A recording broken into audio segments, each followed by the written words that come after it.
All right, guys, so we're back today. I decided to give y'all, a 2-in-1. You know what I'm saying? Just kind of move this along because, like I said, now I'm processing it, and the videos are definitely helping me. But I want to, get into other stuff now. You know what I'm saying? I want to definitely get into other avenues.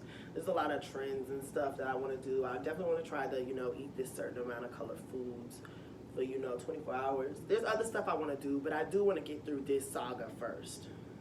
Put a nail in it, in the coffin, and be done. So, with that being said, I want to move on to part 3, which is when opportunity knocks. And so, I already told you guys on the last part, I was just in a very dark space. And, like my head space, like it was all off. It was all of it. It was just off. Like, I want to eat.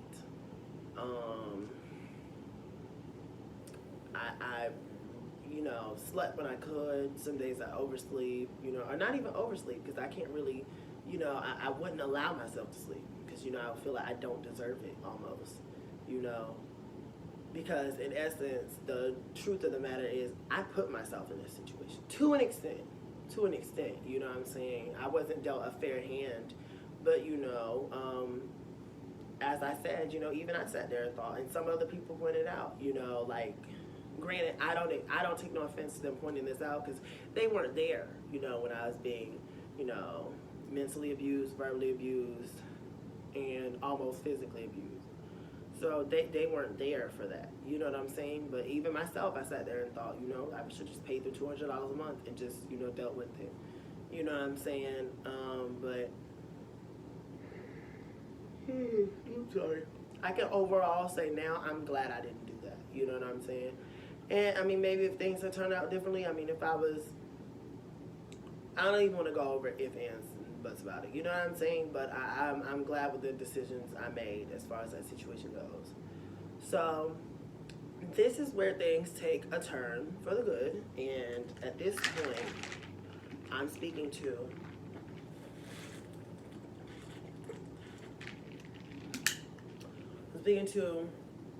my neighbors, Eric, Javion, and here they go. And so they were my neighbors back when I lived with my parents, and we each had our own personal things happen with my family. So I had my own stuff, they had their own stuff, because they knew them 4 months before I did. And at first we were all good. We would all, like have cookouts together. Like, you know what I'm saying? We were like a blended family. You know what I'm saying? We really did rock with each other. And, sometimes people get jealous, you know what I'm saying, of certain things, certain aspects. Why are you so cool with this person? So it was just a little bit of stuff that happened with my family. And they're kind of like that with anybody that I got close with. It's like we want you to be... you don't want to hang with us, but we don't want to address the wrong shit that we do because we don't even feel in our heads that we're wrong. But, oh, you can go, like, they would say things like, oh, you can go chill with your second family then, if that's how you feel. So they would say little stuff like that. And then they said some other stuff that I'm not going to include here because it's not really necessary. But just my neighbors have their own reasons for having disdain for my parents that they've done on their own. And my sister, she's not excluded from that either. But nonetheless, they became, a really good source for me as far as, helping me out of my situation, helping me realize, Tyson, this is love. This is not. You know what I'm saying? And they just really helped me in ways that I could never really repay them. And she, sent me the sweetest message the other day, and she was like, I want for you the same thing I want for my kids. And that just made me like almost tear up. Like it was, where they are my family. You know what I'm saying? As far as I'm concerned, blood or not. And sometimes this is how it is. Family is not always blood. But with that being said, we were talking on the phone, and she mentioned to me this other couple who we knew, we'd hang out with them or whatever. They're actually my roommates now. But she had mentioned them, and they were like, she was like, oh, they were looking for a roommate. I think last time they checked, or last time I heard from them, it didn't really work out, so maybe reach out to them. Or she said something to the effect of that. She had also given them some furniture or whatever, so that they had like in storage or whatever. So with that being said, I reached out to them, and long story short, the thing with the roommate didn't turn out, and so I updated them on the story, what I was going through, and we kind of just came to the conclusion, okay, we're gonna do this. So we already had went, because I was planning to move in with somebody else prior to. I had already had my list of, okay, yes, I can deal with this place. Nah, I can't deal with this. And they had their own list as well, as far as the apartment hunting already went. So that's one, big advantage to the situation. We already kind of knew what was in, what was out. So we took maybe five or so days, maybe, to find a place, maybe 3 or 4. My timeline's a bit off because although I was only in that hotel for 13 days, like I said, I was in a very dark space, and my time management, not even saying like it was bad, but just like, it just felt like a black hole of nothing. It felt like I was in there forever. Like, and then especially I told y'all the Wi-Fi was out, or the Wi-Fi sucked. Like, it helps when you watching a 30-minute video, time can pass, you know what I'm saying? But when all you got to watch is Wildin' Out, don't get me wrong, Wildin' Out is funny, but that's pretty much the only good thing. Like, they had the basic television, 63 is, hell, I can't even remember what the damn channel is.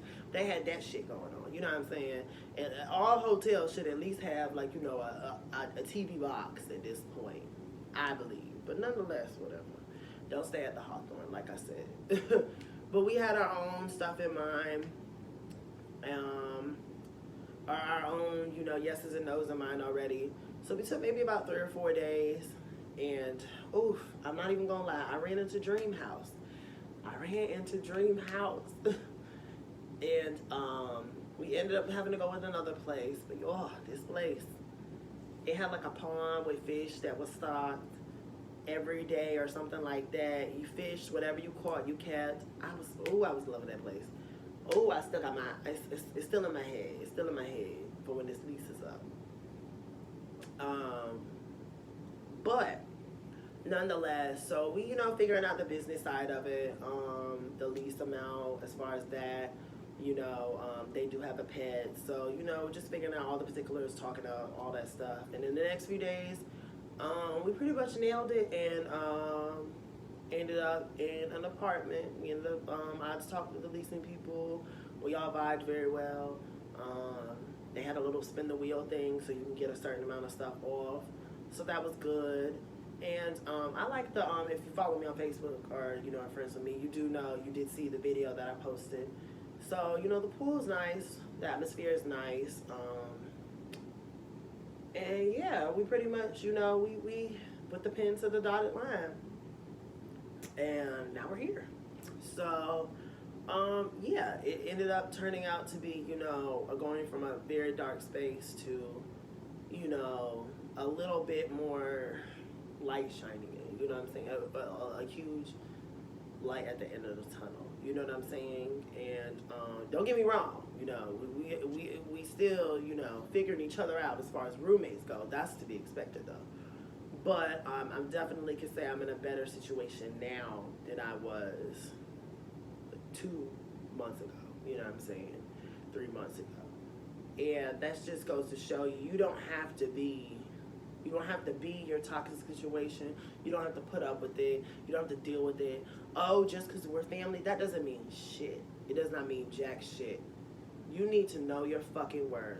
Just because you are a child, that does not mean you are not owed respect.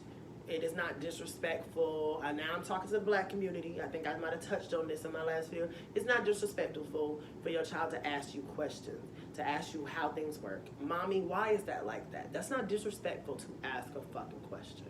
You know what I'm saying? I think some black parents need to let up off that power struggle shit a little bit. You know what I'm saying? And I'm just speaking from my situation, you know what I'm saying, personally. But, and make sure you're giving your children equal love. You know what I'm saying? Don't slight one to uplift the other. You don't have to do that. You know, yeah, you might have favorites at the time. You might like this one a little bit more than the other one. That's okay. You know what I'm saying? But don't let it show in your attitude. You know what I'm saying? And you know, quite frankly, if you're not ready to have kids, just don't fucking have them. Let them sit on the couch or in your mouth or whatever. You know what I'm saying? But taking it back to a positive note, as I said, everything's pretty much worked out. Next off will be part 4, the read. It's a pretty epic read, if I do say so myself. And I've heard some comments, so you know what I'm saying. I did that. But yeah, we'll get to that next in part 4, and then you know what I'm saying. We'll get to part 5, and finally we'll get to the apartment tour. So, and I'm looking to do that one. Probably drop that maybe this Thursday, Friday. We'll see somewhere. But y'all, let me know down below. So far, how you feeling? You know what I'm saying. Let me know your thoughts. Do y'all think there are some toxic, you know, traits that we can address in the Black community as far as the parent versus child dynamic? You know what I'm saying? Because I just, you know, and I shared this. There's a video that I posted a while back. And I was like, you know, a lot of people love to say, Black people, in particular the elders, they love to say, you know, stay in a child's place is grown folk business. And, you know, ever since I gotten grown, because I am 21, I pay bills, you may not see me as grown, because I know a lot of people like to say, oh, well, when you have a child, no, bitch, by law, I am grown. If I beat your ass, I'm going to fucking jail. Big people jail. So that's when I consider my damn self grown. And really, we Black, so our boys is grown when they're 12. It's sad, but it's true. So with that being said,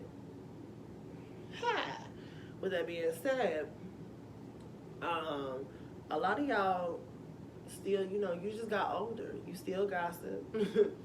You still doing shit that you shouldn't been doing, that you've been doing since you're 20 something, 18 in your teens. You still gossiping and all this. You just pay bills now. Like, I don't know when bills became, oh, that means you're an adult. Because a lot of y'all is childish as hell, and y'all paying bills. I'm just saying. Me, Mom. They following me. Who following you? The bugs. The bugs. But we ain't gonna talk about that. That's another topic for another day. So I'm glad we can get to like the fun part of this. And if y'all enjoyed my little, you know, my little funny, you know, silliness at the end, y'all definitely gonna enjoy part 4. So definitely tune in for that. I don't know how long that fucking video gonna be. But with that being said, yeah, I will see y'all on part 4. Peace.